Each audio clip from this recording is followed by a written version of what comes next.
नमस्कार, मैं आपका दोस्त गौरव कुमार पाठक। आप देख रहे हैं केवी स्टूडियो का खास कार्यक्रम कहता बेगूसराय बढ़ता बेगूसराय। आज हम अपने खास कार्यक्रम की खास पेशकश के साथ आपके साथ हैं विप्लवी पुस्तकालय के मोहब्बत बाग में, जहां पर बिहार विधानसभा के चुनावी परिणाम पर एक खास चर्चा है। और इस चर्चा में हमारे बेगूसराय जिले के राजनीतिक, साहित्यिक, पत्रकार और कई विद्वजन शामिल हो रहे हैं। और हमारे साथ हमारे बेगूसराय के हमारे बड़े भाई पत्रकार प्रवीण जी हैं।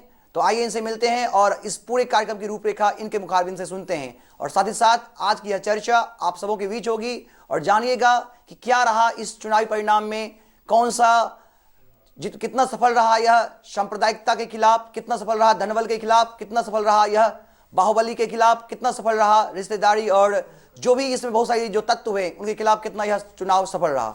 नमस्कार, मैं प्रवीण प्रियदर्शी आज आप सबों के बीच हूँ। केवी स्टूडियो डॉक्टर रोशन कुमार जिसके निदेशक हैं, उनका आज कार्यक्रम है मोहब्बत बाग में। गुदरगांवा के विप्लवी पुस्तकालय मोहब्बत बाग में आज का कार्यक्रम है विधानसभा चुनाव परिणाम के पर विशेष चर्चा है, जिस परिचर्चा में हमारे साथ मौजूद हैं संतोष ईश्वर जी हैं, जो कि प्रगतिशील विचारक हैं, शिक्षक हैं। लगातार चुनाव के परिणामों पर भी नज़र रखते हुए चुनाव के समय में भी इनकी तलखी रही है, लिखते पढ़ते रहे हैं, लगातार सोशल मीडिया पर भी बने हुए हैं और अच्छे विचारक के रूप में माने जाते हैं संतोष ईश्वर जी। दूसरे हमारे महेश भारती जी हैं, जो कि लेखक हैं और वरिष्ठ पत्रकार हैं। और इधर से सामने महेश भारती के ठीक बगल में हमारे यहाँ जो जिले के जनपद के प्रसिद्ध कवि, जनपद के या यूँ कह लीजिए कि रोज़ कविता लिखने वाले और संघर्ष के कवि हैं जनकवि दीनानाथ सुमित्र जी। और चौथे हमारे आज के मुख्य कह लीजिए कि विचारक के रूप में हैं, पूर्व विधायक हैं मटिहानी के और प्रदेश के पूर्व महासचिव हैं, जो लगातार या यूँ कह लीजिए कि राजनेता के साथ साथ बड़े साहित्यकार के रूप में इनकी गिनती है देश स्तर पर। तो हम इन चारों लोगों के साथ विधानसभा चुनाव के परिणाम पर चर्चा करेंगे और उस चर्चा का लबोलुआब ये होगा कि क्या इस चुनाव के परिणाम के बाद धनबल या फिर जातीय आधारित या गैर सांप्रदायिकता कितना दूर तक असर किया है, या फिर बिहार का जो परिणाम है वो फिर पिछले ही ट्रेंड पर चल रहा है, या फिर कुछ नया बदलाव भी हुआ है इसमें। इन तमाम बातों पर हम बारी बारी से अपने अतिथियों से आपसे मिलवाएंगे और वो आपको विचार रखेंगे कि क्या फिर नए ट्रेंड को क्या आगे क्या करना चाहिए, या जीते हुए जो हमारे जनप्रतिनिधि हैं उनका विज़न कैसा होना चाहिए। क्योंकि अभी तो जो जीत करके आए हैं वो तरह तरह के वादे करके आए हैं। तो क्या इनको लगता है कि ये वादे करके जो जीत के आए हैं अब जनप्रतिनिधि के रूप में होंगे, विधायक के रूप में होंगे, तो क्या वो सही सही अपना काम और अपने वादे पर खड़े उतरेंगे? तो आइए हम सबसे पहले चलेंगे आपको लेकर संतोष ईश्वर जी के पास और उनसे पूछते हैं। जी, आज के इस प्रोग्राम के संचालक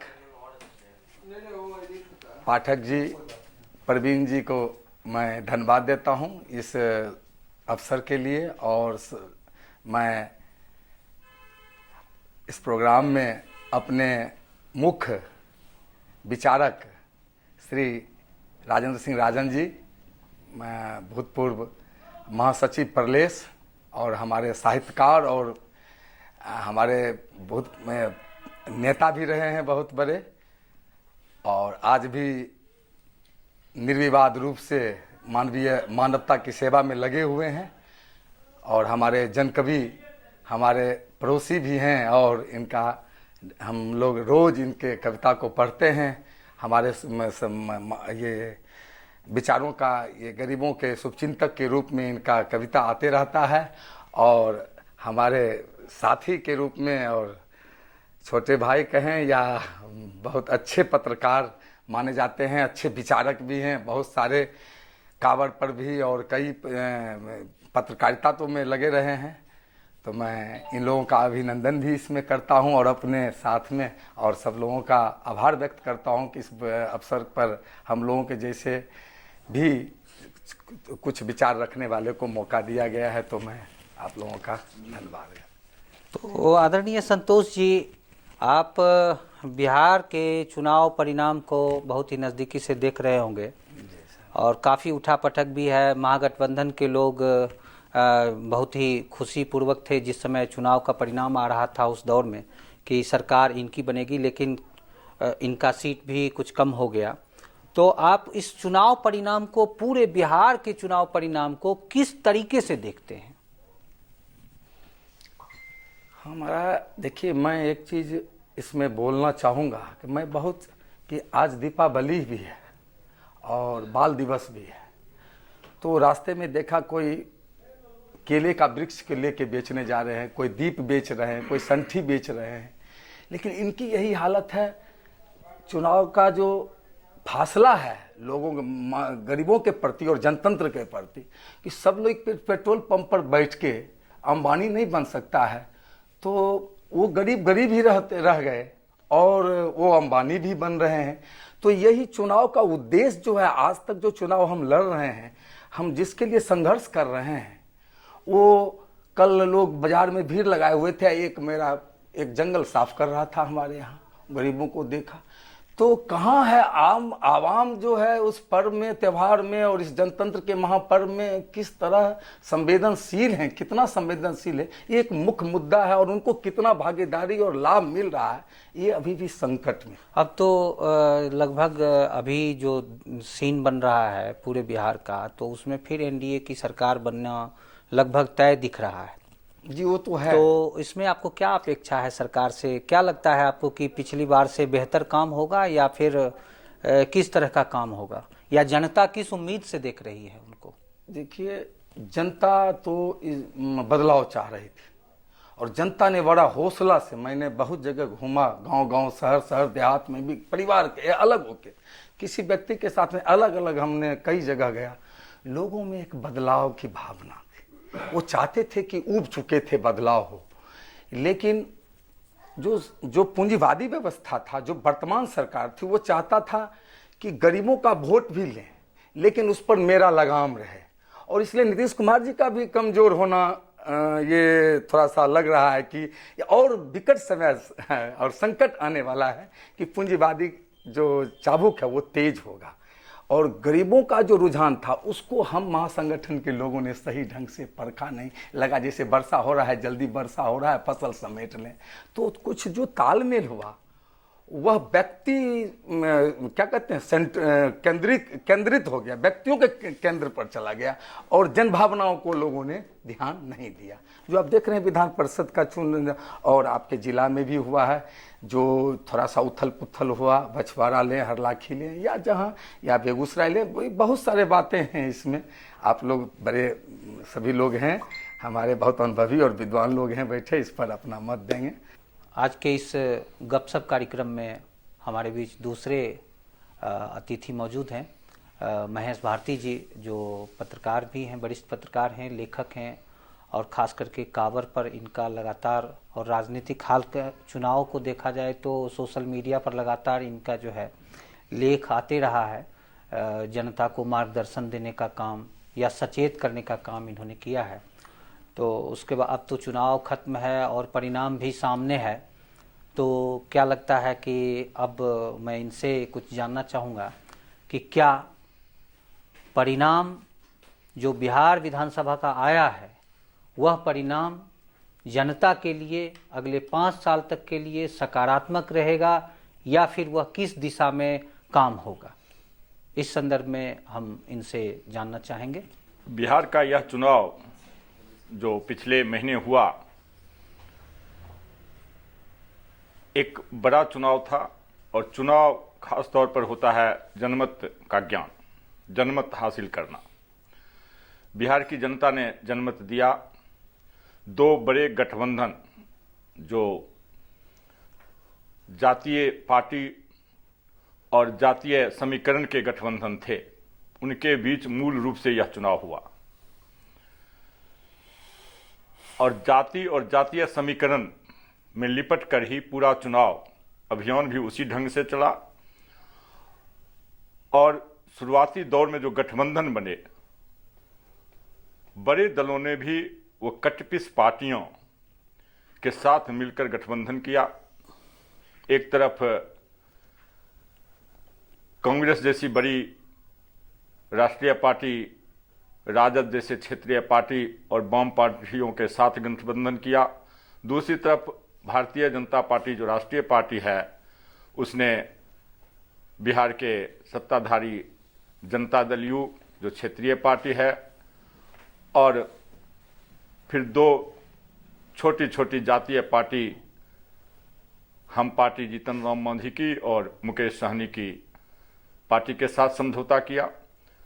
इन दो बड़े गठबंधनों के बाद छोटी जातियों पार्टी के बप्पू यादव, ओवैसी, रालोसपा जैसे संगठन के अलग अलग गठबंधन भी चुनाव में भाग लिए।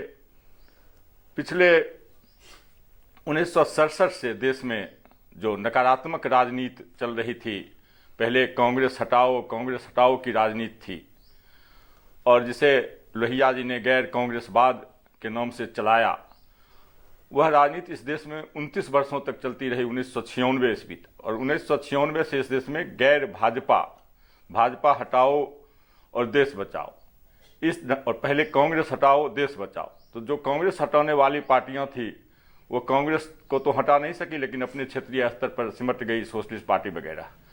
और फिर जो भाजपा हटाने वाली पार्टी थी, भाजपा को तो नहीं हटा पाई, लेकिन भाजपा ने उनको क्षेत्रीय स्तर पर जरूर सिमटा दिया। तो बिहार में यह लड़ाई जो थी वो जाति और जातीय समीकरण की लड़ाई थी, जिस समीकरण में एनडीए गठबंधन को बहुत ज़्यादा तो नहीं लेकिन सत्ता के करीब तक जरूर पहुंचा दिया।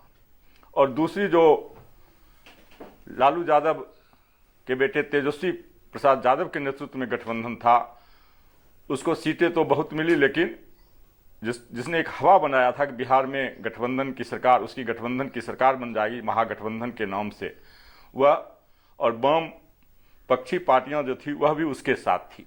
इस दोनों का समीकरण लगभग बराबर रहा और दोनों एक दूसरे के खिलाफ बिहार में चुनावी समीकरण का जो जातीय आधार होता है उसको साधते रहे।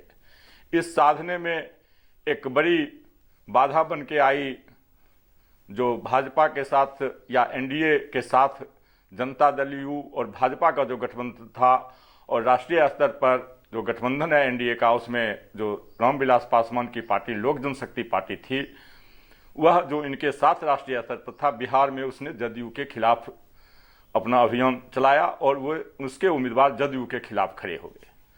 इसका असर पूरे बिहार में पड़ा और उसने जनता दल यू की सीटें काफ़ी कम कर दी, और नीतीश कुमार जो बिहार के मुख्यमंत्री थे उनके खिलाफ ही पूरा अभियान, रामविलास पासवान स्वर्गीय हो गए इस बीच में, और उनके बेटे चिराग पासवान ने यह इस चुनाव को नीतीश कुमार बनाम चिराग पासवान बना करके उनको काफ़ी नुकसान पहुंचाया और लगभग 40-50 सीटें उनकी कम कर दी, और कई सीटों पर, ऐसे सीटों पर उनको नुकसान पहुंचाया जहां वो जीत सकते थे।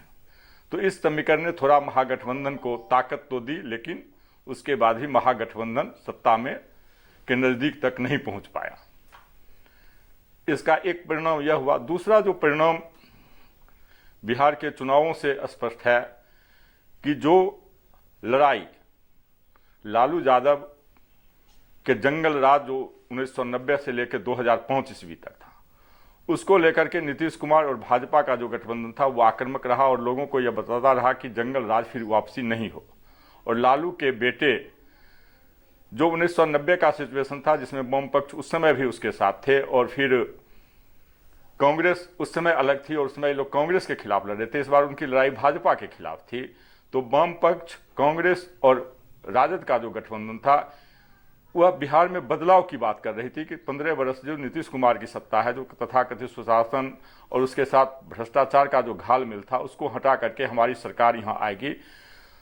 तो जनता ने उसको स्वीकार किया, उसकी हवा भी बनी और तेजस्वी की सभाओं में काफ़ी मीटिंग भी जुट रही थी, मीटिंग में काफ़ी लोग भी जुट रहे थे, लेकिन उस हवा को सत्ता के नज़दीक तक न ले पाए। और वह जो नकारात्मक राजनीतिक भाजपा हटाओ और देश बचाओ, आज जो देश में स्थिति है राजनीति की, उसमें कटपिस पार्टियों का बोलबाला है, जो जाति के दल बन रहे हैं, व्यक्ति के दल बन रहे हैं। व्यक्ति की निष्ठा देखी जाती है कि व्यक्ति किस नेता का दरबारी।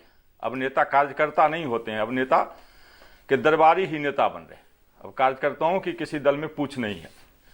तो ये दरबारी पॉलिटिक्स ने व्यक्तिवादी पॉलिटिक्स को जन्म दिया और व्यक्ति ने जाति का दल बनाया और व्यक्ति और जाति का दल मिल करके शासन में आना चाहता है। तो यह जो लड़ाई थी बिहार में पिछले चुनाव की, यह जाति और व्यक्ति की जो पार्टी बनी हुई है उसके समीकरण की लड़ाई थी।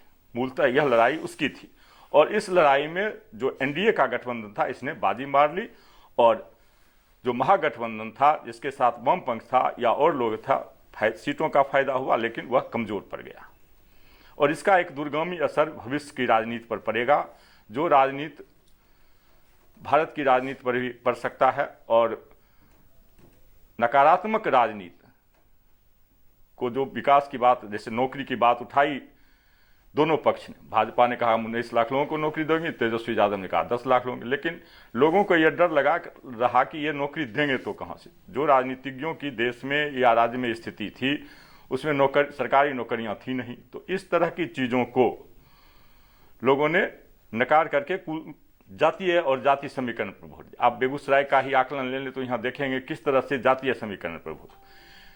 राजद के गठबंधन के साथ MY का समीकरण था, मुसलमान बने धर्म का गठबंधन और यादव जाति का गठबंधन, धर्म और जाति का संश्रय, MY वोटर्स एक साथ रहे और फिर उसके साथ कांग्रेस का आधार वोट जो भी हो और वाम पंथ का जो क्रांतिकारी धारा था वहां से लेकर के CPI और CPM जैसी पार्टियां भी उसके साथ जुड़ गई। इसी तरह से एनडीए में भाजपा के साथ जदयू का था और आपको मांझी की पार्टी जो दलित की एक जाति विशेष की पार्टी है, या फिर मुकेश सहनी की पार्टी जो मछुआरों की पार्टी, सहनी समुदाय की पार्टी कही जाती है, और इसी में रामविलास पासवान की पार्टी जो दलित और सवर्ण का एक गठबंधन बनाए हुए थे उनका समीकरण जुड़ा। तो इस जातीय समीकरण ने जहां जो प्रभावी हुआ वहां उस उम्मीदवार की जीत हो गई। जाति और जाति का समीकरण, न कोई विकास की बात ज्यादा हो सकी, न कोई नौकरी की बात चल सकी और जाति और जातीय समीकरण ने बिहार के चुनाव को एक नई दिशा दी। सर महेश जी, आप एक वरिष्ठ पत्रकार रहे हैं, बेगूसराय की राजनीति का अच्छा खासा अनुभव है आपके पास। जैसा कि सर आपने कहा कि इस बार का जो चुनाव रहा वो राजनीति और व्यक्ति विशेष रहा, हम इस बात से इत्तेफाक रखते हैं। आपको नहीं लगता कि कहीं ना कहीं मोदी के नाम से हमेशा एनडीए ने नीतीश के नाम को पीछे कर दिया और मोदी के नाम को आगे रखा और संपूर्ण चुनाव में राज्य सरकार ने अपनी उपलब्धि नहीं गिनाई, एनडीए ने नीतीश कुमार के किए गए 5 साल के या 10 साल या 15 साल के काम को नहीं दिखाया।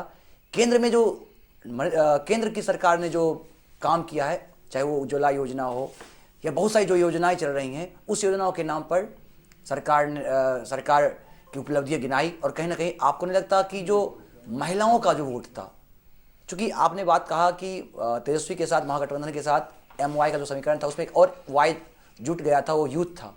यूथ ने चाहा कि महागठबंधन की सरकार, उन्होंने उनको वोट भी किया, लेकिन फिर भी जो एग्जिट पोल आ रहा था महागठबंधन की सरकार बनती दिख रही थी, लेकिन ऐसा कुछ हुआ नहीं। और जो एक गुप्त वोट था, जो महिलाओं का, जो यूँ कहिए कि महिलाएं जो थी, उन्होंने मोदी के नाम पे एनडीए को चुना। तो आपको क्या लगता है कि हमारा जो 15 साल का जो विकास बाद में, जंगल राज की बात मैं नहीं कर रहा, जो युवा जंगल राज को नहीं देखे थे उनको लग रहा था कि 15 साल से नीतीश कुमार काम कर रहे हैं, लेकिन जो विकास, उत्तरोत्तर विकास बिहार का होना चाहिए वो नहीं हो पाया। काफ़ी उम्मीदें थी कि इस बार सरकार बनेगी, तेजस्वी नया बिहार होगा, युवा बिहार होगा, लेकिन उसमें सफलताएं महागठबंधन को नहीं मिली।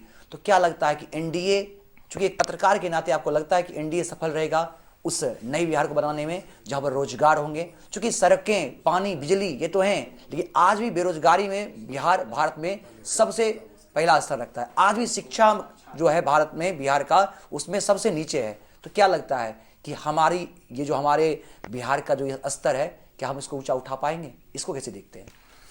देखिए, बिहार के चुनाव में मोदी मैजिक चला कुछ हद तक, लेकिन जहां तक रोजगार की बात है तो बिहार के नेताओं ने बिहार के साथ बड़ी गड़बड़ी की है। आज़ादी के बाद डॉक्टर सीके सिंह यहाँ चीफ मिनिस्टर बने और उनके पास एक विजन था, उनके पास एक दृष्टि थी और उस दृष्टि के अनुसार उन्होंने पब्लिक सेक्टर में ढेर सारे कारखाने स्थापित किए, नदियों पर बांध बनाया, दामोदर वैली कॉर्पोरेशन जैसे चीज़ों को लाया और एक नई औद्योगिक क्रांति जैसी बिहार में हुई, लेकिन उसके बाद यहाँ के नेताओं ने कल कारखानों पर तो ध्यान देना ही बंद कर दिया।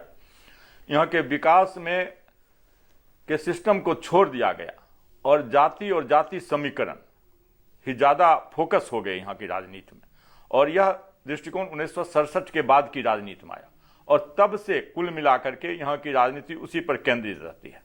विकास यहाँ कभी फोकस बना नहीं है।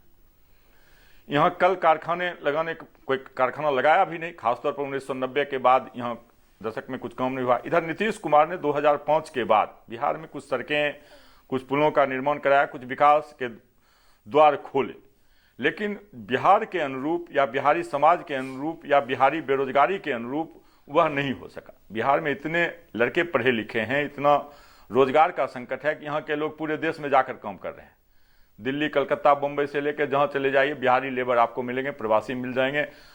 और पिछले कोरोना के संकट में इसका कष्ट भी उन्होंने भोगा, जहाँ तहाँ आप देख रहे होंगे। और बिहार के चुनाव पर उस कोरोना संकट का बहुत ज़्यादा असर नहीं पड़ा। असर पड़ा तो कुछ उस धनात्मक असर पड़ा कि महिलाएं और मोदी ने जो कोरोना सहायता की केंद्र सरकार ने या राज्य की सरकार ने तो उसका कुछ देहात के क्षेत्र में असर देखा गया, जहां महिलाओं ने एनडीए के पक्ष में वोट किया, या जो पीड़ित मजदूर थे जिनको कुछ आर्थिक लाभ मिल गया, कुछ सामाजिक लाभ मिल गया, तो उन लोगों ने ही एनडीए के पक्ष में गुप्त मतदान किया। इसका कुछ लाभ जरूर मिला, लेकिन बिहार जातीय समीकरण में ही उलझा रहा। उसका विकास मुख्य मुद्दा या युवाओं को रोजगार देने का मुद्दा जो तेजस्वी या उसके अगेंस्ट भाजपा ने भी उठाया, 19 लाख लोगों को रोजगार देंगे और तेजस्वी ने 10 लाख लोगों को, तो वह कोई बड़ा मुद्दा बिहार में नहीं बन सका। बिहार का चुनाव कुल मिलाकर जातीय समीकरण के आधार पर ही लड़ा गया और गुप्त वोट जो लाभ, निहित लाभ, तत्काल लाभ जो केंद्र सरकार और राज्य सरकार ने दिया, उसका कुछ वोट, कुछ योजनाओं का लाभ जो उन लोगों ने लिया, वो नीतीश कुमार एनडीए के पक्ष में गए। महेश भारती जी ने बताया कि यह जो चुनाव है आगे भी इस तरह का एक ये कि जातीय आधार पर ही यह चुनाव लड़ा गया, विकास के मुद्दे पर कोई बात नहीं हुई। रोजगार के लिए वो केवल 10 लाख नौकरियां जिस पर कि लोगों ने भरोसा नहीं किया। तो ये तमाम तरह के जो मुद्दे हैं, इसमें अब इसको बिहार विधानसभा चुनाव के परिणाम को हम इस तरीके से देख सकते हैं कि जो पहले जिस तरह का शासन था, सुशासन की सरकार जिसको कहा जाए, वही सरकार फिर वापस आ रही है।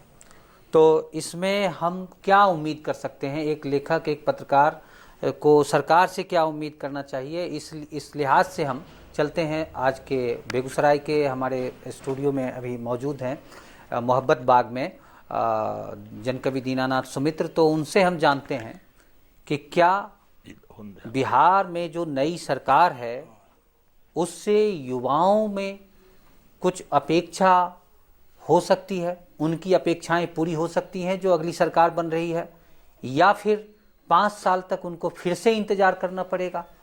इस सवाल के लिए हम चलते हैं जनकवि दीनानाथ सुमित्र जी के पास। संभवतः मेरा जन्म 1945 में हुआ था और 52 का चुनाव हमने देखा था, छोटा बच्चा था, और तब से चुनाव देखता हुआ यहाँ तक पहुँचा हूँ। चुनाव है क्या? चुनाव है चुनना। हम अपने प्रतिनिधि को चुनते हैं और उन प्रतिनिधियों में जिसकी संख्या अधिक होगी उसकी सरकार बनेगी। और सरकार क्या करेगी? सरकार का काम है देश की जनता की सेवा। सेवा कैसे करोगी सरकार महारानी? शिक्षा, स्वास्थ्य, रोजगार और शांति, सुरक्षा। ये एक जमाना था जब कहा जाता था कि कांग्रेस कुत्ता की पूंछ में अगर टिकट बांध दे तो कुत्ता जीत जाएगा। वह भी अच्छी बात नहीं। फिर जैसा कि आपने सुना कि वो छोटी छोटी पार्टियां बनी। पार्टियां आई कहां से? कांग्रेस विरोध के नाम पर लोहिया जैसे महान चिंतक, वामपंथी भी बड़े बड़े चिंतक थे। तो 67 में सरकार बनी जिसमें जनसंघ भी, वामपंथी भी और लोग थे। यह मिश्रण क्यों, काहे? तो चलिए साहब, अब आज स्थिति यह है कि हमारे जैसे लोग जो यह सोचते रहे कि हमारा देश भी दुनिया की सबसे बड़ी शक्ति बनकर उभरेगा, कहाँ उभर सका? क्यों? शिक्षा कमजोर, लेकिन शिक्षा लेने वाले बच्चे बड़े मेधावी, वो दुनिया चला रहे। गूगल का सबसे बड़ा हाकिम भारत का है, मतलब, और चीन में भी हमारे इंजीनियर हैं, डॉक्टर हैं, सब जगह हम हैं, सिर्फ हम यहाँ नहीं हैं। क्यों नहीं हैं? यहाँ रोजगार नहीं है। बड़ा वैज्ञानिक क्या करेगा यहाँ के? और नहीं होने का कारण यही है कि राजनीति, जैसे सही राजनीति जो सत्ता को जनमुखी करना चाहती है, उससे लोग भागते हैं, उससे लोग भागते हैं। अभी केरल की स्वास्थ्य मंत्री हैं, तो मैंने उन पर एक गीत लिखा और उस गीत का अनुवाद वो मलयालम में हुआ। क्यों लिखा उस पर? वो लड़की पूरे काल में नाक पर मुरेठा बांधकर अपनी जनता की सेवा करती रही, और वहां शिक्षा है, स्वास्थ्य है, पढ़े लिखे लोग हैं, देश में अगर कम काम है तो विदेश से कमा के लाते हैं। और हमारे बिहार में क्या है? स्कूल हैं लेकिन उसमें शिक्षक नहीं है, डॉक्टर हैं लेकिन वो डॉक्टर जिसके पास पैसे हैं इलाज करा लो, जिसके पास पैसे नहीं मर जाओ। और आज भी वही स्थिति है। लेकिन मैं निराश नहीं होता हूं, कारण कि वो अग्रवाल साहब की पंक्ति है कि फूल खिलेंगे, फूलों की खेती होगी, कभी तो सुधरेंगे। अभी जवान लड़का, उसको गाली देना आ गया, कम पढ़ा लिखा लोग है, वो क्या है? हिंदूवादी है। वो क्या है? हिंदू हो तो तुम अगर उच्च जाति के हो तो तुम्हारी बहन की शादी अगर तेली के बेटा से होगा, तैयार हो, वो भी तो हिंदू है। लेकिन नहीं, हम इतना सीमित और असुरक्षित हो गए हैं कि कहना नहीं। ये दलित की हजारों पार्टियां, वो यादव की पार्टी, महतों की पार्टी, ये भैया ये जात है, देश देश देश है, बिहार बिहार है। इसलिए कल इस देश के जवान, इस देश के राजनेता ये सोचेंगे, जो भी राजनीति में जाता है उसकी इच्छा होती है कि मैं एमएलए बन जाऊं, मैं मिनिस्टर बन जाऊं, मैं मुख्यमंत्री बन जाऊं। उसकी कामना में राज्य नहीं है, देश नहीं है, जनता नहीं। और वही तो हो रहा। हमारी आमदनी कौन खा रहा? राजनेता खा रहे हैं और बड़े बड़े पदाधिकारी खा रहे हैं। जनता तक पहुंचता नहीं है हमारा धन। क्यों? हम जो सरकार के खजाना हम देते हैं वो हम तक नहीं पहुंचता है। कहाँ जा रहा है? गाड़ियां खरीद हो रही हैं, बड़े बड़े बिल्डिंग बन रहे हैं। सुना है कि फिर वो दिल्ली का जो राजधानी है उसको तोड़ा जाएगा, फिर बनाया जाएगा। हमारे प्रधानमंत्री चलते हैं उस गाड़ी पर चलते हैं जिस पर अमेरिका का प्रेसिडेंट चलता है, उसी तरह से उनके बगल में बॉडीगार्ड चलता है। पीड़ा होती है। हमारे पाँव में जूते। आपने कहा कि ये हवाई चप्पल वाला हवाई जहाज, अरे भैया हमने हवाई जहाज अभी तक छुआ नहीं, और हमारे ऐसे करोड़ों लोग हैं जिन्होंने हवाई जहाज का स्पर्श नहीं किया। इन्होंने कहा था कि मैं आपको चढ़ा दूंगा, आप कब चढ़ाएंगे राम जाने। तो आज स्थिति, सारे सपने हैं, सारे सपने हैं, सपने टूटते नहीं हैं। देखने वाले देख रहे हैं, लेकिन वो देखने वाले जो सहनी पार्टी बना के तो सबसे मछली पकड़वाओगे क्या? ज्यादा पार्टी सबसे भैंस चढ़वाओगे क्या? ये भैया ऐसे काम नहीं चलेगा। सिद्धांत है राजनीति के, राजनीति के सिद्धांत। अभी हमारे क्या जीतल सर सर्वेश बाबू, उनसे मैंने पूछा कि आपके पास तो बिरला वाली संपदा नहीं, लेकिन संपदा तो है, स्कूल है, कॉलेज है, कारखाना है, क्या क्या है। किस फेर में पड़े हुए हैं जनता के फेर में? के वोट देगा पता है आप? उन्होंने कहा कि नहीं, हमारे जैसे लोगों को राजनीति में जाना चाहिए, जिसके पास राजनीतिक चेतना हो, जिसके पास ज्ञान हो। वो जानता है कि पूंजीवाद क्या है, समाजवाद क्या है, आध्यात्मवाद क्या है, संप्रदायवाद क्या है। किसी को पता ही नहीं है कि संप्रदायवाद क्यों बुरा है। मैं तो कहता हूं कि प्रत्येक दुनिया के प्रत्येक देश को धर्मनिरपेक्ष नहीं, धर्महीन होना चाहिए। धर्म को घर में रखो। आज धर्म के नाम पर प्रतिदिन लोग ये यूं मारे जाते हैं, काटे जाते हैं धर्म के नाम पर। भैया अगर अल्लाह है, ईश्वर है, तो क्या हमको इसलिए बना है कोई आए और हमारे सीने में छुरा भोंक दे? हमें ऐसी सरकार बनानी होगी और बनेगी, जरूर बनेगी।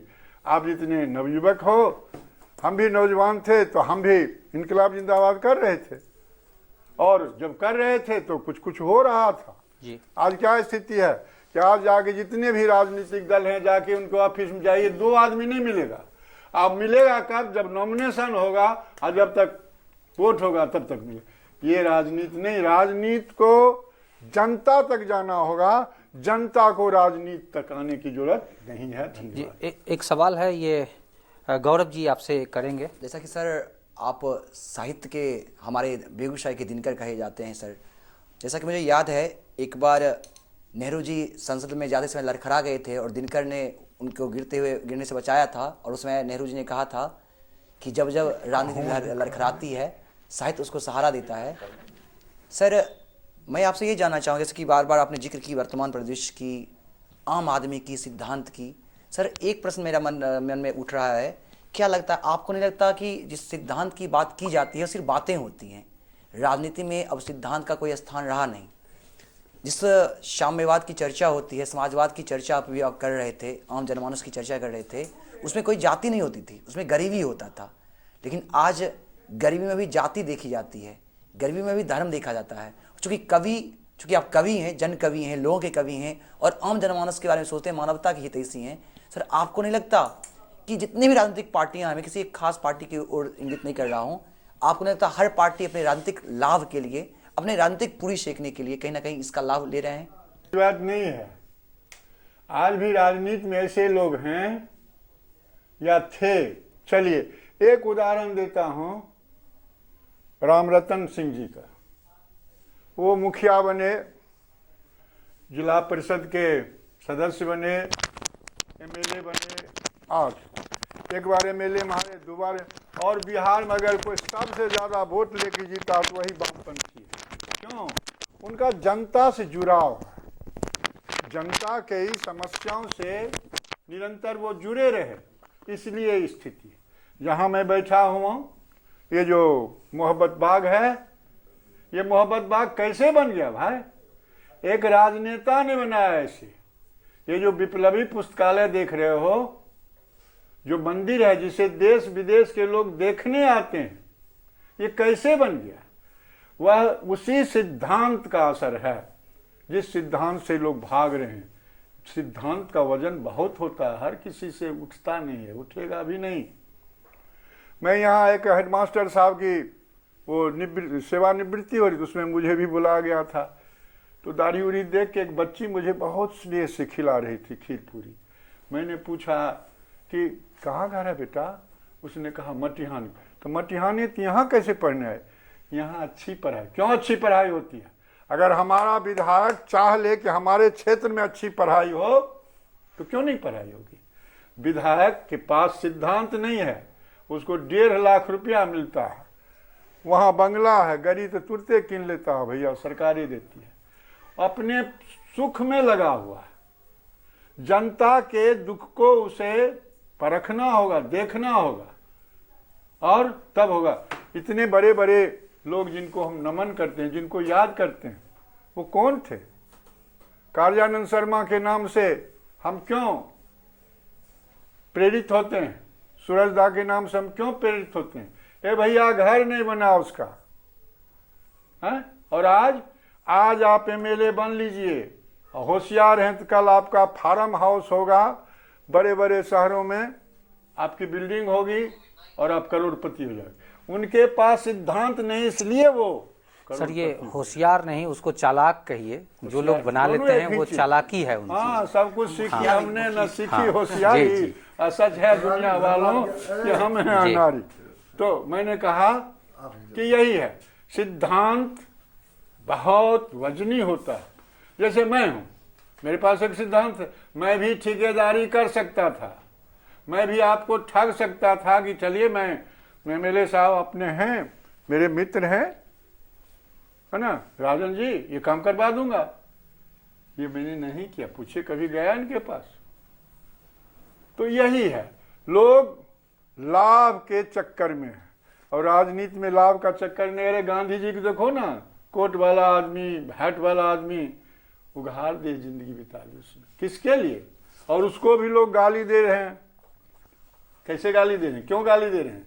उनकी भी इच्छा यही है कि मैं भी मुकुट पहनूं और झूठ बोलूं, जनता को ठगूं। हम देख लेंगे चीन को, हम पाकिस्तान। कब देखोगे भैया? जब हम मर जाएंगे तब देखोगे। कब देखोगे? इतना सामर्थ्य किसी देश के पास नहीं है, न जनशक्ति है, न धन शक्ति है, न मस्तिष्क किसी के पास है। लेकिन हम कहाँ हैं? हम हवाई जहाज बेचते क्यों नहीं? हम हवाई जहाज खरीदते क्यों हैं?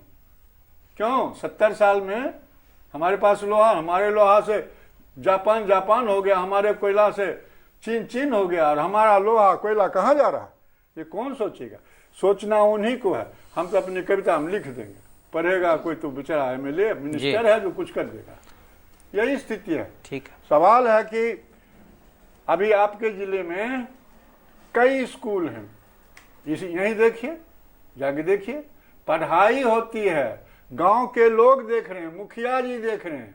और जिस गांव पर मुखिया जी पैसा लेते हैं खिचड़ी वाला से, और उसी को हम किसको मुखिया बनाते हो? जो सबसे बड़ा बदमाश है इलाके का। तो जनता भयभीत है, और जनता, सारी जनता बहादुर नहीं होती है। अंग्रेज को भगाने में सर सुन लीजिए, मंझौल में कितने लोग थे, इनके गांव में कितने लोग थे जो रेल उखाड़ने गए थे? सब नहीं गए थे, लेकिन जो बहादुर जनता थी गई थी उखाड़ने के लिए, और उन्हीं के उखाड़ने से देश आजाद हुआ। आज भी ऐसे लोग हैं जो उत्सर्ग करने के लिए तैयार हैं, कर रहे हैं, और अच्छे दिन आने वाला है। प्रधानमंत्री वाला अच्छा दिन है, ओरिजिनल अच्छा दिन है। अच्छा जी, बहुत धन्यवाद जी धन्यवाद। तो अभी आप हमारे अतिथियों से सुना कि किस तरह से बिहार का आगामी अच्छे दिन आएंगे, लेकिन वो पीएम मोदी वाला अच्छा दिन नहीं आने वाला है, वो जनता के लिए अच्छे दिन आएंगे। और इसी उम्मीद से लेखक और कवि जो हैं लगातार अपनी रचना करते रहते हैं। हम चलते हैं अगले लेखक के पास, और ख़ास करके मैं इन्हें राजनेता कम मानता हूं और लेखक ज़्यादा मानता हूं, इसलिए कि इनका जो हृदय है वो राजनेता से थोड़ा सा अलग हटके है।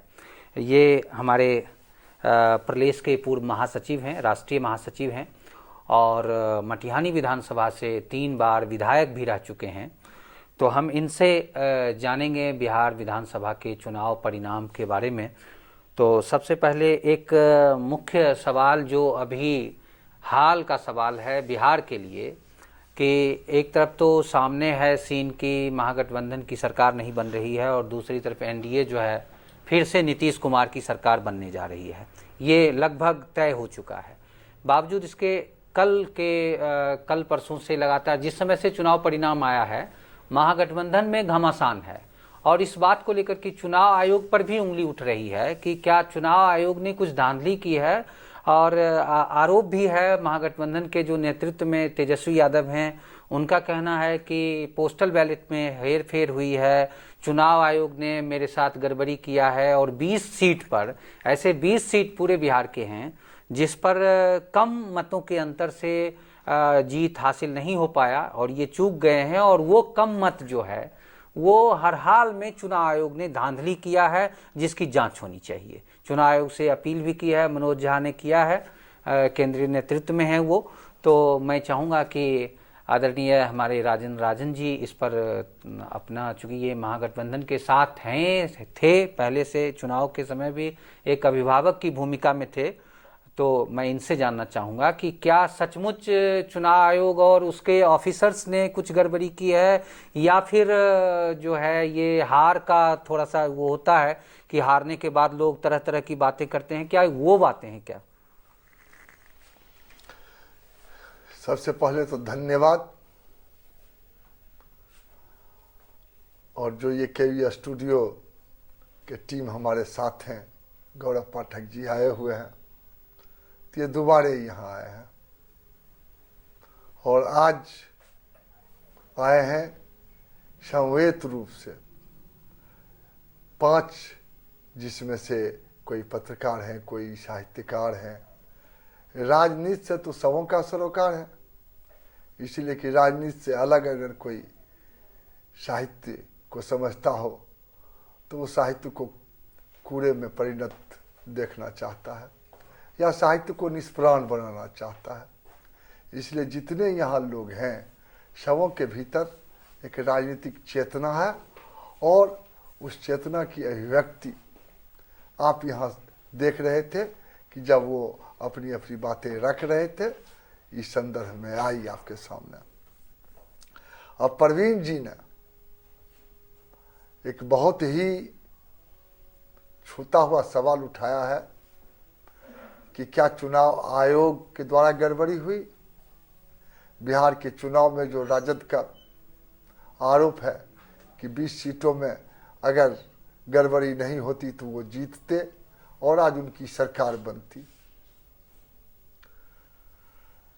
देखिए, ये सवाल अब जितनी लोकतांत्रिक संस्थाएं हैं इसके कमजोर हो जाने के चलते उठ रही है। आज जवाहरलाल नेहरू का जन्मदिन है, हम बाल दिवस कहते हैं इसको।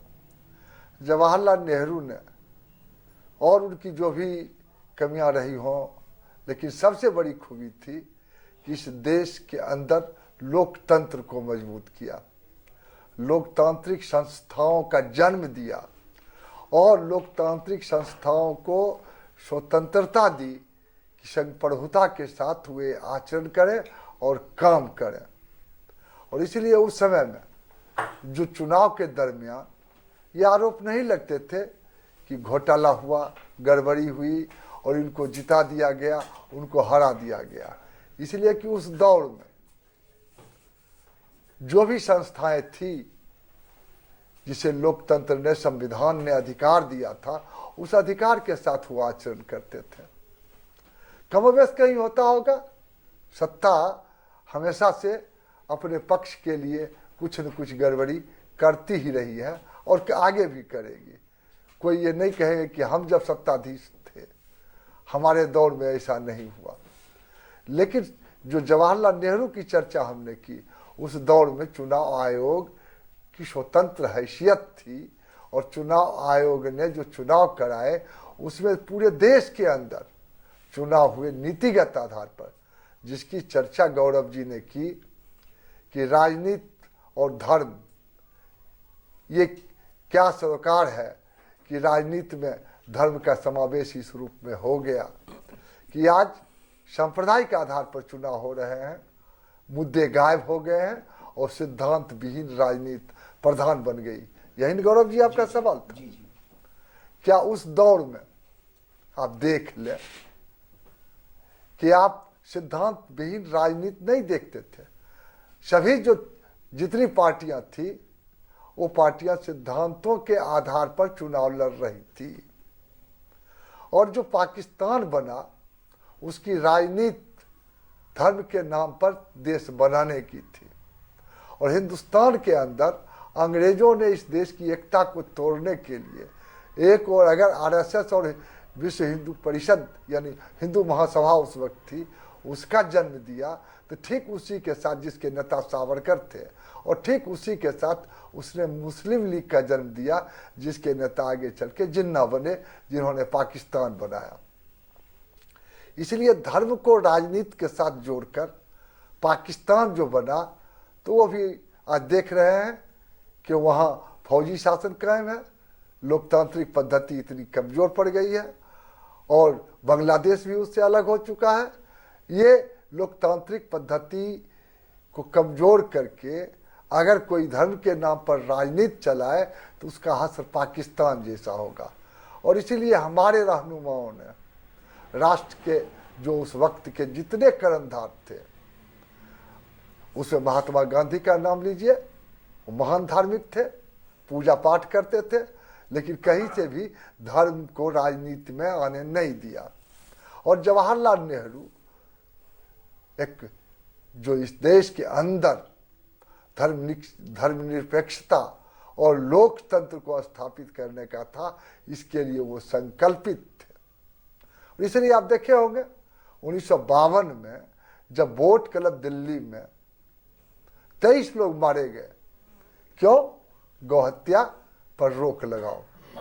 और ये गौहत्या पर रोक लगाने के नाम पर जितने साधु संत थे और जितनी सांप्रदायिक ताकतें थी, जो हिंदू संगठन बना के हिंदुस्तान को भी पाकिस्तान की तरह एक धार्मिक देश बनाया जाए, इस नाम के लिए जो लड़ रहे थे, संविधान निर्माण के समय भी लड़ रहे थे, देश की आज़ादी के समय भी लड़ रहे थे। और वो कौन थे इसकी चर्चा मैंने कर दी है।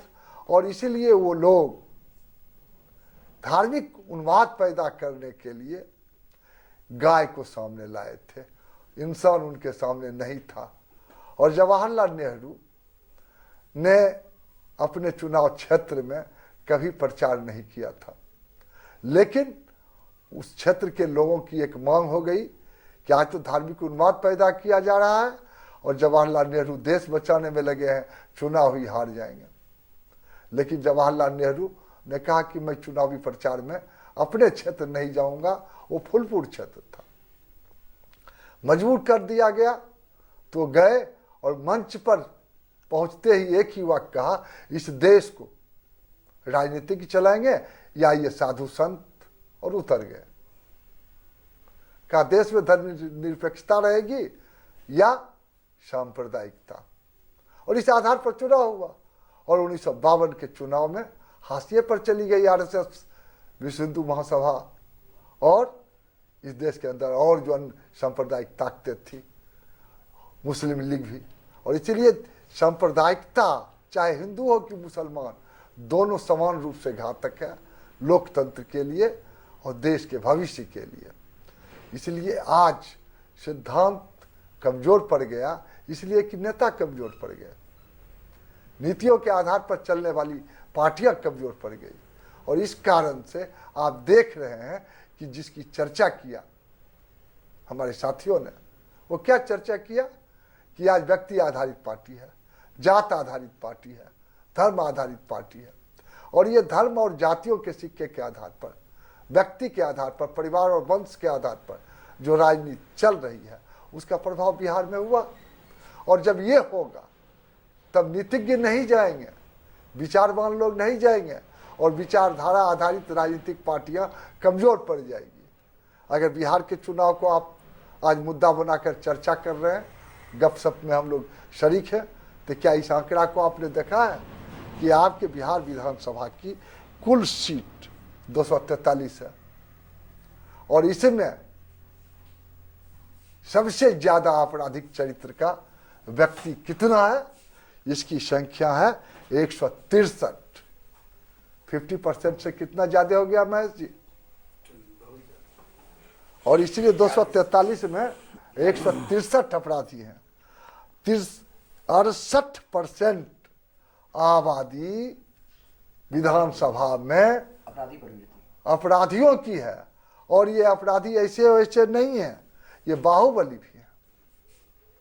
इनके साथ जो कबीर ने कहा था, जिनके संग 10-20 हैं ताको नाम महंत। संत असंत की पहचान खत्म हो गई। और कौन महंत बना हुआ है? तो जिनके संग 10-20 हैं।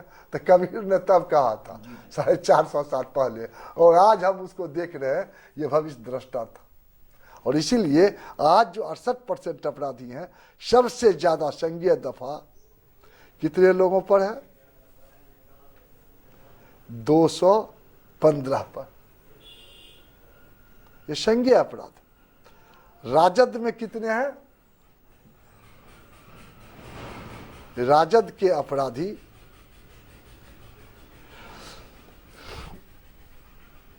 चौवन है। कुल कितने सीट है इनके? 75। 75 में 54 दागी एक दल का, राजद का। अब आइए दूसरे नंबर पर जिनको सीट मिला है एक सीट कम, वह है भाजपा। इनके कितने हैं?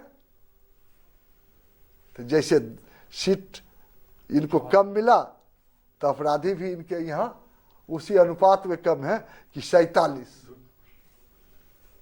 अफसोस हो रहा होगा कि हम भी अगर राजद की तरह और अपराधियों को खड़ा करते, बाहुबलियों को, तो हम कहीं इस कंपटीशन में भी तो आगे नहीं आ जाते। और अब जदयू को लीजिए, जो भाजपा का मुखौटा है, इसीलिए कि बिना मुखौटा के आप जो सिद्धांत की बात कर रहे हैं, तो भाजपा की स्वीकार्यता कब हुई? भाजपा की स्वीकार्यता हुई 1977 में, जब जयप्रकाश नारायण ने कहा कि अगर आरएसएस देशद्रोही है तो मुझे भी देशद्रोही मानो। और 77 के पहले, मुख्य रूप से 67 के पहले, सांप्रदायिक पार्टियां, भाजपा जो जनसंघ कहलाती थी, उसके पहले हिंदू महासभा कहलाती थी, हाशिए पर थी। 10 अंक भी उनको नहीं मिल पाता था। और वो 67 में जब संविद की सरकार में, जिसमें वामपंथी भी थे, भाजपा जनसंघ ने जब प्रवेश पाया तो उसकी स्वीकार्यता की शुरुआत हुई। और उसका विस्फोट कब हुआ? 77 में। और 77 के बाद के चुनाव परिणाम में देखिए कि आज कहाँ है वो। इसीलिए जात और धर्म राजनीति के अंदर प्रधान बनी जब विचारधारा कमजोर पड़ा और जनता की समस्याएं गौण करके, भावुक बनाकर, उन्मादी बनाकर वोट लेने की राजनीतिक शुरुआत हुई। अब कांग्रेस का देख लीजिए, जिसकी चर्चा महेश जी ने की कि कांग्रेस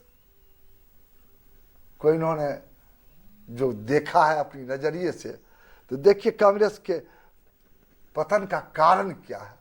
वो तो महागठबंधन में थे, कितना सीट लड़े और जीते मात्र 19, और उसमें 16 संज्ञेय अपराध के मुजरिम हैं। संज्ञेय अपराध के मुजरिम हैं, तो क्यों नहीं इनका पतन होगा? जवाहरलाल के बाद, जवाहरलाल को जब कहा गया ये आप इस जाति के लोगों को उम्मीदवार क्यों बनाया, यानी सवर्णों को उम्मीदवार क्यों बनाया, तो जवाहरलाल ने जवाब दिया था, हम किसी की जात और नाम नहीं देखते हैं। आज़ादी की लड़ाई में, देश के निर्माण में उनकी भूमिका क्या है, इसको हम देखते हैं। और आज किस क्षेत्र में किस जाति का बाहुल्य है, उस आधार पर उम्मीदवार बनाया जाता है। और कौन उस जाति का नेता है, तो आज नेता कोई भले लोग नहीं हैं। कौन है? जो सबसे बुरे हैं।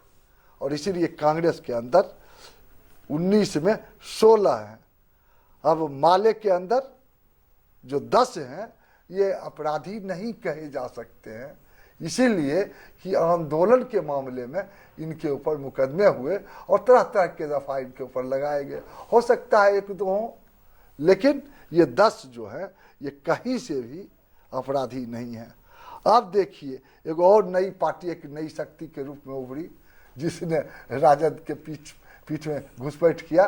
क्या नाम है उनका नेता? IMM, AIMM, Owaisi. इनके 5 में 5 दागी।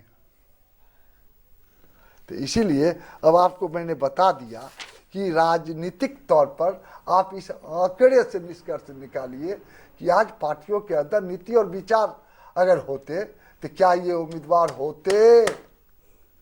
क्या मेरे जैसा आदमी जो 3 बार विधायक रहा इसी मटिहानी विधानसभा क्षेत्र से, 1 पैसा अपने घर का नॉमिनेशन का भी नहीं दिया, तीनों चुनाव में। बगल में मनियप्पा शाखा है, उसके आगे थर्बल के नजदीक चकबल्ली है। एक चुनाव में चकबल्ली ने दिया, इसके बाद मनियप्पा ने कहा हर चुनाव में जब तक ये लड़ेंगे खर्चा एक केवल मनियप्पा, इनका ससुराल है सुमित्र जी का, कहा मनियप्पा से ही हम नॉमिनेशन देंगे, का खर्चा देंगे चाहे जितना पैसा लगे।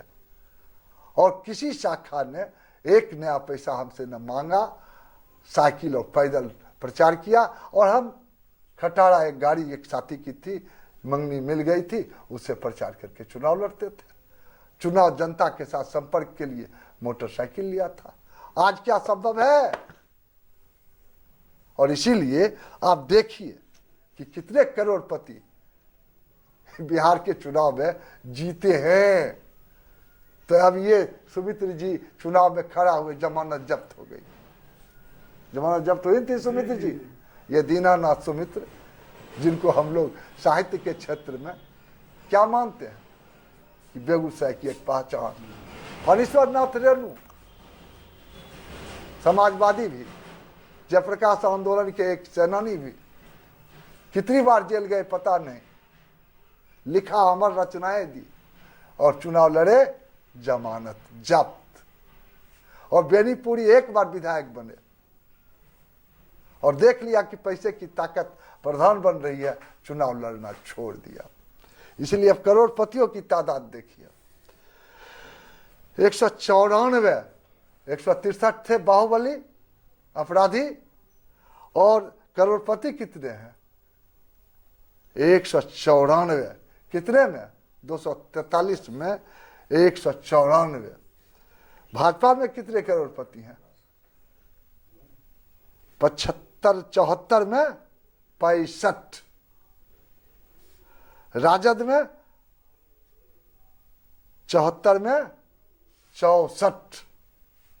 राजद में 75 में 64, भाजपा में 74 में 65, जदयू में 43 में 23, कांग्रेस में 19 में 14, और 5 करोड़ से ज्यादा वो तो आम है, 61 लोगों ने दिया है।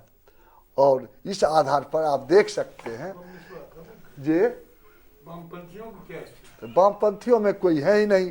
और वामपंथी में सबसे कम पैसे में चुनाव लड़ने वाला एक अलौली से राम वृक्ष सदा है, जिनके पास मात्र 70,000 रुपये हैं।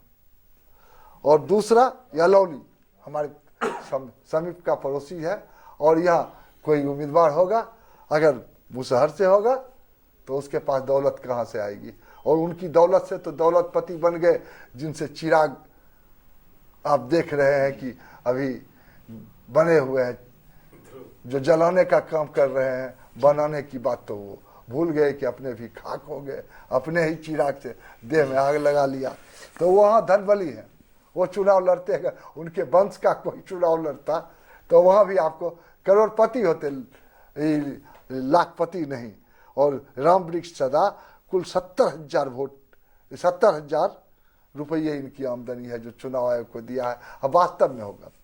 फुलवारी शरीफ से मालिक का उम्मीदवार है गोपाल रविदास, जिनकी 1.5 लाख संपत्ति है, बाकी सभी खाकपति हैं।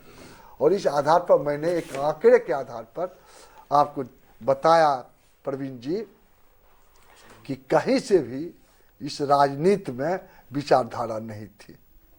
अब जो राजनीति क्या थी?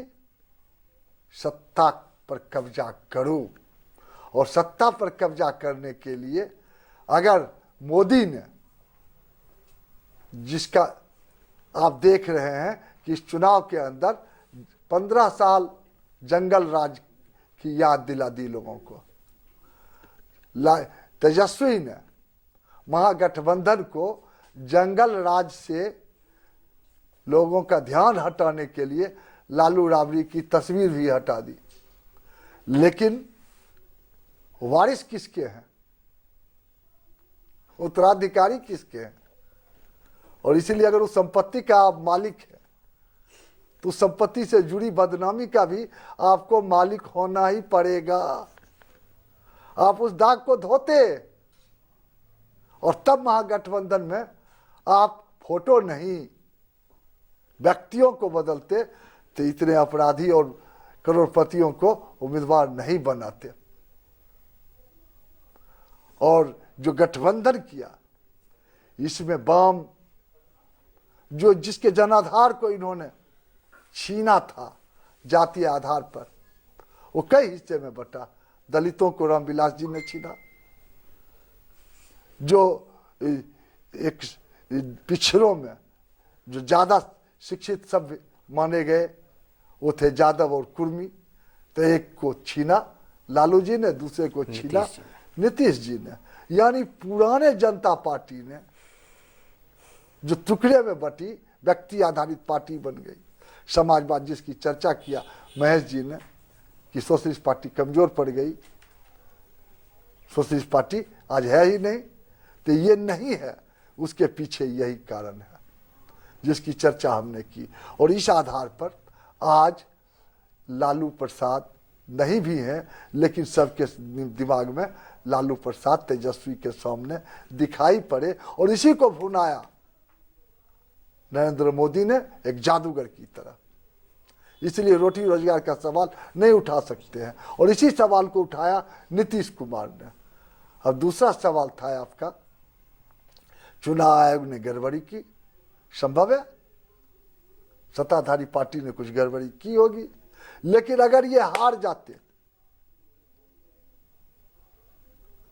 जो सत्ताधारी है अभी एनडीए, और ये महागठबंधन जीतता, जिसकी संभावना बहुत प्रबल थी कि बदलाव की चर्चा बड़े सरेआम थी, और एग्जिट पोल में जो झूठा साबित हुआ उसमें कहीं से भी साबित नहीं हुआ। तो इसीलिए हारने के बाद कहता है धन जाता है तो धर्म भी जाता है, तो ये भी एक बड़ा फैक्टर हो सकता है। अब अंतिम बात जो हम कहना चाहते हैं कि जनता ने, बिहार की महान जनता ने सबक सिखाया एनडीए को कि तुमने 2 करोड़ लोगों की नौकरी का वादा किया था और बिहार को ऐसा देश राज्य बना दिया कि पूरे देश के अंदर बिहारी ही आपको मिल जाएंगे। आईएएस महेश जी ने चर्चा की, कौन मिलेंगे? तो लेबर, मजदूर। सुमित्र जी ने भी कहा पूरे देश के अंदर जो सबसे अच्छे आईएएस अफसर हैं, प्रशासक हैं, वो है बिहार के, और सबसे ज्यादा आईएएस चुना जाता है बिहार से, और सबसे ज्यादा श्रमिक इस देश के अंदर पलायन करके अगर देश के अंदर बिखरे हुए हैं तो बिहार। और बिहार की सरकार जिसकी चर्चा आपके सामने हो चुकी है कि डॉक्टर श्री कृष्ण सिंह जिनके सामने दृष्टि थी निर्माण की, जो वोट मांगने नहीं जाते थे अपने चुनाव क्षेत्र में, और उनके सामने में था कि हम बिहार बनाएंगे, ऑफर आया कि चलिए आप केंद्र में दिल्ली का, नहीं, हमको बिहार की जनता ने बिहार बनाने का मौका दिया है और इस काम को हम अभी पूरा नहीं कर सके हैं। और इसलिए जितने उद्योग, जितने लोगों को उद्यम, ये सभी मिला डॉक्टर श्री कृष्ण के समय, और उनके समय में कारखाना वगैरह ये सब लगाना। इसलिए डॉक्टर श्री कृष्ण के बाद बिहार में निर्माण की बात गौण हो गई, वोट की बात प्रधान बन गई, और उसके लिए जो फैक्टर्स, वोट के लिए धर्म और जात को भुनाना, पैसे और बाहुबलियों की ताकत से चुनाव जीतना, यही प्रधान बन गया। लेकिन मैंने जो कहा था कि बिहार, नीतीश कुमार की चर्चा किया महेश जी ने, सही कहा कि अगर 2005 के बाद का 5 वर्ष लीजिए तो बिहार के अंदर जो तमाम विकास की बातें खत्म हो चुकी थी और बाहर के उद्यमी यहाँ आने से इनकार कर रहे थे कि यहाँ बिजली नहीं है, यहाँ सड़कें नहीं हैं, यातायात के साधन नहीं हैं, तो बिजली में बिहार अपना जगह ले लिया। नीतीश कुमार की देन है, सड़कें उन्नत बन गई, दूरी घट गई, समय घट गया, और इसीलिए नीतीश कुमार ने रोजगार पर ध्यान नहीं दिया। अगर वोट केंद्रित राजनीति के लिए जो सब मुख्य सवाल उस वक्त थे उसको उन्होंने केंद्रित किया। अगर रोजगार को महत्वपूर्ण बनाया होता तो नीतीश कुमार आज बीजेपी का मुखौटा नहीं होते, क्योंकि उस 5 साल में इनका बीजेपी से ज्यादा एमएलए थे, और तमाम महत्वपूर्ण विभागें नीतीश कुमार के साथ के लोगों की थी और वो आए थे लालू से उबकर। लालू को मुख्यमंत्री बनाने वाले नीतीश कुमार थे, लालू से उबकर आए थे। इसीलिए कि लालू ने जो परिवारवाद को जन्म दिया कि अपने बाद अपनी पत्नी, उसके बाद बेटा, साला बहनोई, सबको जोड़ लिया, इसके विरुद्ध में बगावत करके नीतीश कुमार आए थे। और आए थे तो कोई विकल्प नहीं बना, वामपंथी राजद से हटने के लिए तैयार नहीं हुए। और तब जो मोर्चा बना, उस मोर्चा में वही मुद्दा बना कि इंफ्रास्ट्रक्चर तैयार करो, वो कर दिया। दूसरे दौर में ये राजद के साथ गए, RJD super chief minister Lalu Prasad jail में रहे कि बाहर रहे, वही बन गए और तेजस्वी को मुख्यमंत्री बनाओ, दबाव बढ़ा, विकास नहीं हुआ, सरकार टूट गई। अगर नीतीश कुमार उसी वक्त जनता के बीच जाते कि हम विकास चाहते हैं, भ्रष्टाचार उन्मूलन चाहते हैं, तो नीतीश कुमार की लोकप्रियता और बढ़ती। लेकिन गलती हो गई और वो चले गए उसकी गोद में जिसको हम लोग नापसंद करते हैं। और इस कारण से नीतीश कुमार विकास के काम को नहीं कर पाए, रोजगारमुखी जो भी काम थे उसको आगे नहीं बढ़ा सके। ये इनकी विफलता है। और इसीलिए इस बार बिहार की जनता ने एनडीए को सबक सिखाया कि भावुक मत बनाओ, उन्मादी मत बनाओ, दंगाई मत बनाओ। और नीतीश कुमार ने एक काम तो किया। अगर नीतीश कुमार की जगह मुख्यमंत्री कोई भाजपा का होता तो यूपी बन गया रहता बिहार। जोगी जैसे यूपी को चला रहे हैं वैसे यहाँ चलाता, चाहे जो भी होता भाजपा का वही करता। नीतीश कुमार ने बांध बनने का काम किया कि इस बिहार में सांप्रदायिकता की आंधी को रोक दिया, जोगी को आने से रोक दिया, कोई जोगी नहीं बन सका। ये एक सबक दिया कि ये राजनीति बिहार में, बिहार की जनता अब जग गई है। दूसरी गलती किया, दूसरा सबक दिया जातीय पार्टियों को कि तुम आज 10 लाख वोट की बात कर रहे हो, जब तुम थे तब कितना किया? कुछ भी नहीं। और अब क्या करोगे? तो इसलिए आकर्षण था 66% आबादी नौजवानों की है जो बेरोजगार है, भविष्य नहीं है, बाहर जा रहे हैं, वो उसके साथ जुड़े रोजगार के नाम पर। लेकिन भ्रम भी उनके भीतर था, शंका भी थी, इसीलिए वो तेवर नहीं आ सका। और 19 लाख, इसको तो मजाक बनाया लोगों ने कि एनडीए का ये 19 लाख क्या है, 2 करोड़ क्या था, साल में 2 करोड़ को नौकरी देंगे। इसलिए न इनके 10 लाख, न उनके 19 लाख, न उनका 2 करोड़। और इसीलिए जनता ने सबको सबक सिखाया कि जातीय और धार्मिक उन्माद से बिहार को मत चलाओ। और महागठबंधन में जो वामपंथी पार्टियां थी उसको एक शक्ति दी कि अपना जनाधार बनाओ। अगर अपना जनाधार बनाओगे तो बैसाखी की जरूरत तुमको नहीं होगी। और जो लोग बैसाखी के बल से ही चले भूल लुंठित हो गए। जी बहुत बहुत धन्यवाद आपको। और इस गपशप कार्यक्रम के पहले भाग में हमारे आनंद जी हैं, विप्लवी पुस्तकालय के सचिव हैं, वो हमारे अतिथियों को धन्यवाद ज्ञापित करेंगे। आनंद जी अब काटिए इसको। आप सुमित्र जी घर चले आइए।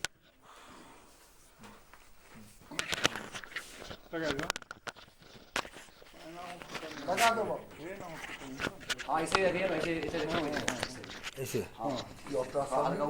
नहीं नहीं ठीक है। तो सवाल के साथ रहिए। हाँ सवाल के साथ तो थे ही, ये दोनों मिला करके आप जो है। सर्वप्रथम आज दीपावली का महान पर्व है जो अंधकार पर प्रकाश का विजय के रूप में हम मनाते हैं। इस दीपावली के अवसर पर आप सबों को बहुत बहुत बधाई। अब जो आज विप्लवी पुस्तकालय के मोहब्बत बाग में दिनकर टंकार लाइव पर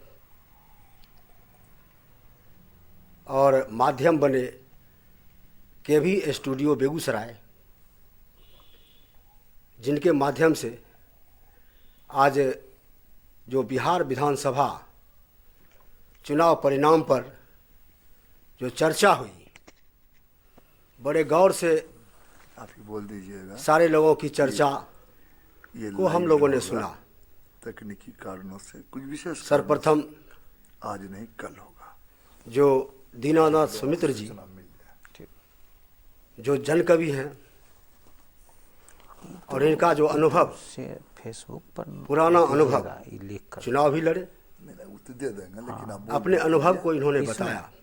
इसमें बोलने से क्या फायदा। फिर हमारे महेश भारती जी जो जाने माने पत्रकार हैं, इन्होंने भी अपने अनुभव को बताया। फिर संतोष ईश्वर जी जो केंद्रीय विद्यालय के शिक्षक होते हुए भी इस व्यवस्था परिवर्तन की लड़ाई में जोरदार आवाज़ बुलंद करते रहे। और हमारे प्रवीण जी जो जाने माने पत्रकार हैं, बीमार रहते हुए भी सिमरिया से चलकर यहाँ तक आए हैं। राजन जी तो अपने ही हैं, अपने घर के ही हैं। गौरव पाठक जी दोबारा यहाँ आए हैं और विस्तार से चुनावी परिणाम पर जो चर्चा हुई हम लोगों ने गौर से सुना और इस पर आगे हम सबों को इस चर्चा को जनता के बीच ले जाना चाहिए, क्योंकि मोबाइल अभी भी बड़ी मोबाइल अधिक लोगों के पास नहीं है और जो आम जन है, जो मतदाता है, वो सारी बातों को समझते नहीं हैं आज की तारीख में भी। और आज चुनाव की चर्चा हुई। अब तो चुनाव सिद्धांत, विचारधारा और मुद्दा आजकल के चुनाव में गौण हो गया है और चर्चा हुई जातिवाद, धर्मवाद, क्षेत्रवाद, भाषावाद और एन केन प्रकारेन सत्ता पर कैसे काबिज हों, यही आज का चुनाव है। इससे व्यवस्था परिवर्तन नहीं किया जा सकता है और व्यवस्था परिवर्तन के लिए रोजगार का सृजन करना पड़ेगा, कल कारखाना खोलना पड़ेगा, सड़क पुलिया बनाना पड़ेगा, जिसका अभाव है।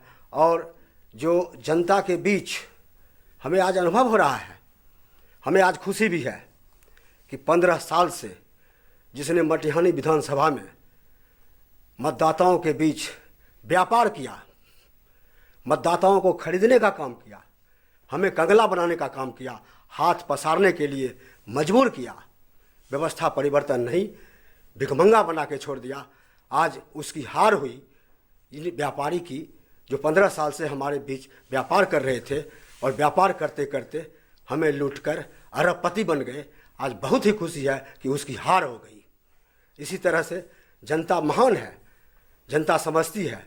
आज जनता को समझाने की आवश्यकता है और हम सबों को इस लाइव के माध्यम से और फिर अलग से भी विशेष रूप से आम सभा करके चर्चा करके जनता को प्रशिक्षित करना पड़ेगा और अपने जो हम चुनते हैं अपने विधायक को, एमपी को, जो हमारी ओर से वकील बनकर विधानसभा में, लोकसभा में जाके बहस करते हैं, किसानों के लिए, मजदूरों के लिए, छात्रों, नौजवानों के लिए, रोजगार के लिए जो कानून बनाते हैं, वो सच्चे सिपाही बनकर वहाँ कानून बनाने का काम करें।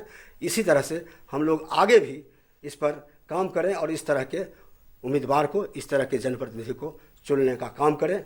और इसी के साथ जो आप सब आज आए हैं और हम लोगों को जो दिशा निर्देश दिया है, इसके लिए हम विप्लवी पुस्तकालय समिति की ओर से आप तमाम लोगों के प्रति शुक्रिया अदा करते हैं, धन्यवाद ज्ञापित करते हैं। धन्यवाद।